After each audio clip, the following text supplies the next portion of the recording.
Hello, water walkers, and welcome to See You Saturday. If you have stumbled across our video, we hope that you would like and subscribe to our Water Walkers blog, which is found at waterwalkers29.com.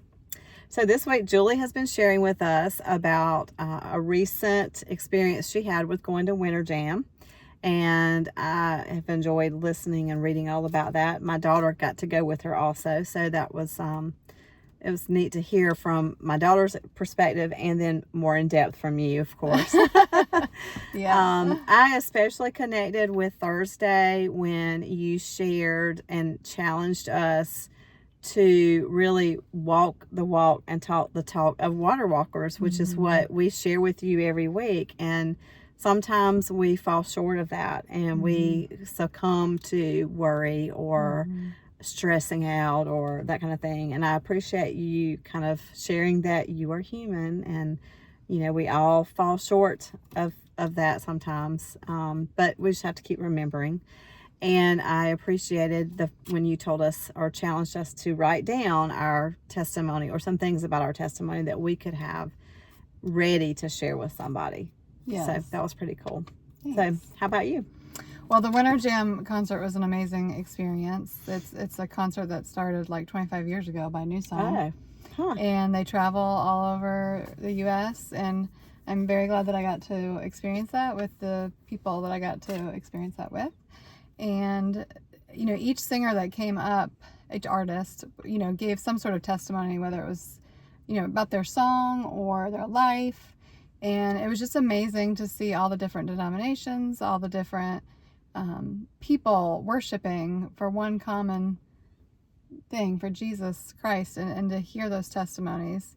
And so it just reminded me, because I was in the season of worry, and when Cain sung the song I Am So Blessed, just how blessed I am even on my worst day or my best day. It was so upbeat. It was exactly what I needed. And then to hear from some of the other artists, I really connected with Katie Nicole. So it was a good reminder. And when I had shared on the blog that my friend, my coworker had, you know, when she heard my worry, you know, said, "You're a water walker. Yeah. You know, you've got to walk the water walker walk and talk the water walker talk." Yeah. And it really stepped on my toes. She was holding you accountable, holding me which is accountable. good to have friends like that. Yes. So, you know, then going into Friday and, you know, how do we hold that throughout the day and throughout the week and throughout the year, you know, that mentality and trying not to worry and walk that walk and talk that talk. And I just think of our word of the year. And so on Friday, I shared a little snippet of that. And, you know, if you don't have a word of the year, it's never too late to get started. We've been doing it since 2018. I've been doing it since 2018.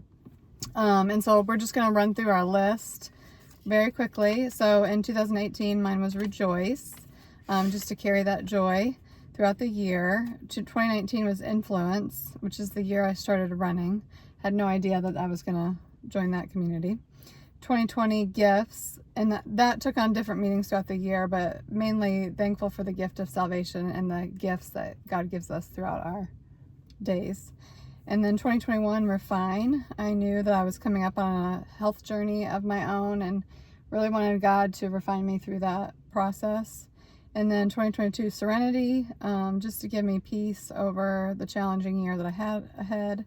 2023, love, just to help me love myself and help that love of God to overflow into others. And then 2024, seek, which has been a blessing. I just realized I've missed a year here.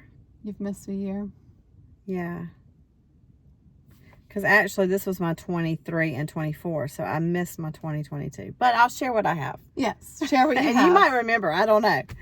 So in 2018, my word was hospitality, because I wanted to do better at being hospitable and teaching my children at that time. I wanted to teach them how to be hospitable. 2019 was intention. 2020 was impact. You know, my impact plus how I allowed other things to impact me. 2021 was transform.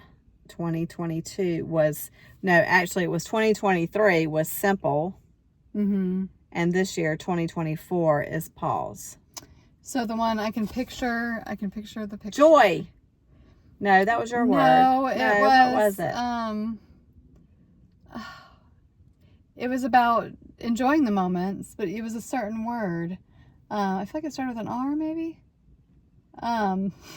Okay, well, we'll have to post it in the email. We will. We'll I have to go back. Why can I not remember it right now? Maybe what we'll do is in the email and our actual WordPress blog post, we can pinpoint all our different words of the year posts. And if you want to go back and read any one of them, you can.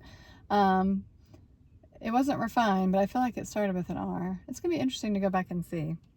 But anyway, the point whatever is, your word is, you stick to that word all year long. And so instead of having a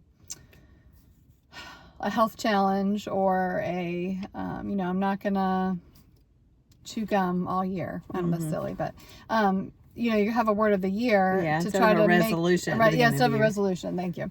To try to help you to stick with it and seek God through your days. And I feel like for me, all of the words that I have for a year, it means something different for me as the year goes on. Yes. In whatever season or whatever's going on. And I've become very intentional with every morning after I write my gratitudes, I write down my word of the year. So, and like I said, the meaning of it at that point changes sometimes. So, yes. Anyway. So now we hope that you will continue and join us as we go walk on water.